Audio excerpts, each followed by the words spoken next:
Well above supersonic. It like a bullet out of a gun, it took off. Do you think these can be some top-secret man-made technology? They defy physics. Do you think that all the builders and funders and physicists and mathematicians and generals and aerospace engineers and all the others behind such a craft could have managed to keep it secret? You weigh the evidence presented throughout this video. We don't know what these things are, and we don't know how to build them. Yet many disagree with me here and cling to what they think is the more conventional explanation to UFOs, which is that they're just likely top-secret man-made technology. But if you think this, and also think that most of these pilots are likely seeing what they say they're seeing, even if it's just sometimes, that means that you think that somehow humans have created aerial vehicles that appear to trained observers to, quote, defy physics. Not the world's greatest drawer, but as you can see here, it almost looks like a gyroscope, right? The way it moves, the points coming out of the top and the bottom of what appears to be a disc or at least a central mass on the object. Well, when exactly did we figure out how to do that? The jets were like trying to trail this thing and it would just run off and leave them. It would just gone. And these objects were consistently reported to take off into outer space. And then went up at that acute 90-degree angle, and then it shot off and went straight into space or in the air or wherever it came from. And all the while, this man-made, physics-shattering, solar system-traveling spacecraft, watercraft, aircraft, craft has remained completely secret. Well, with the exception of these videos, but, you know, the builders and funders and engineers and physicists and mathematicians and generals and aerospace engineers and all of the others who would have had to participate in the creation of this craft have still managed to keep this secret. A lot of people want to believe that this is a foreign adversary of terrestrial origin that we are probably already aware of. I find that highly unlikely. I'm not saying black projects don't exist. Back engineering, exotic metamaterials are all presumably stuck deep inside of compartmented programs. We also know that foreign adversaries are currently exceeding the US in hypersonic maneuverable missiles, clocked up to 6,000 miles per hour. Мы назвали его Сармат. But look at that massive plume of smoke. This is the most advanced stuff we seem to have, and we know exactly what we're looking at here because these missiles follow all the laws of physics, as they should. These speeds will eventually have commercial applications. Hypersonic technology is a really important investment area for the future. In the next decade or two, you're going to see that become a reality. But no one here is even close to talking about an object that far exceeds supersonic.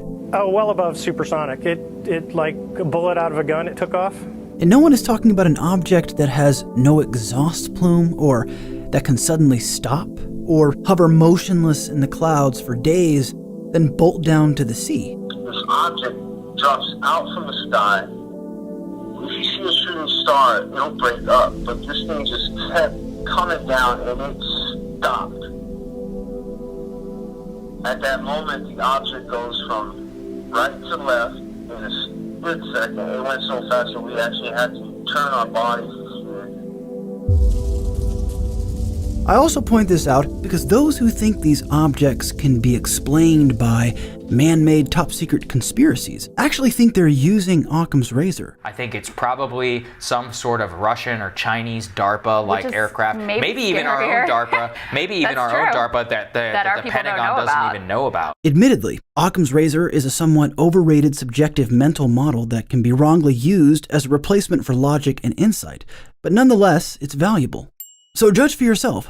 What's more likely, the man-made conspiracy theory that requires a labyrinth of assumptions, or that we just don't know what these things are? Patents get pushed through often that might work in theory, but in practice are currently improbable. It's likely this is the stage this patent is in, but don't get me wrong, I'm not criticizing ambition. We should definitely be investing in this area, given that China and Russia already are. I guarantee you that he's got a lot of information on this. I'm saying that it's far more probable that the Tic Tacs are not attributable to man, in the same way that flying saucers are not attributable to man, both of which are reported to maneuver in similar ways, and both of which seem to be linked in some way. This, however, has gone unreported in the media. And I see something in the water. If you've ever been out to sea with like an underwater seamount, as the waves come and there's something right under the surface, they'll break. A rare theory is that the craft David Fravor saw just under the surface of the water was a flying saucer. For a point of reference, here's Naval Operations Specialist Trevor, who was on board the Nimitz during the Tic Tac incidents in 2004. The object that I saw was a flying saucer shape, not a Tic Tac. This object had shot from the ocean up. That object made a couple different quick maneuvers, but everybody says Tic Tac, I don't remember that at all. Straight dome, but like a flat bottom. It looked just like a flying saucer, just like we all know, we've all seen reports of, just a dome with a flat bottom, just like that. And I've tried verifying this with other people, and they just do not want to talk about it. I'll never forget that day, the rest of my life. It blew my mind.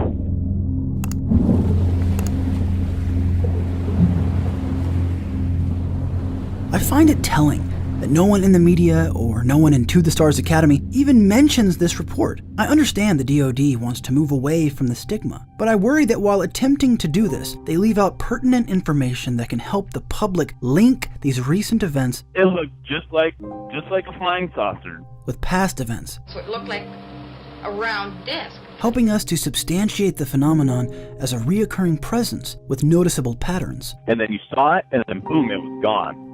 And over to the entrance of Pearl Harbor, there was 9 silver discs.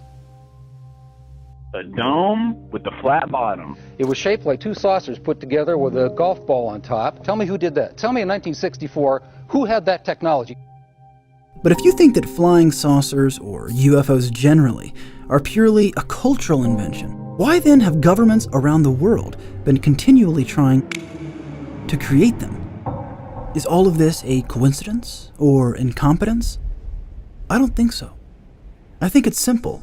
Flying saucers and other aerial phenomena are real and physical, and for decades, aerospace projects have been continually trying to recreate them, the success of which remains to be seen.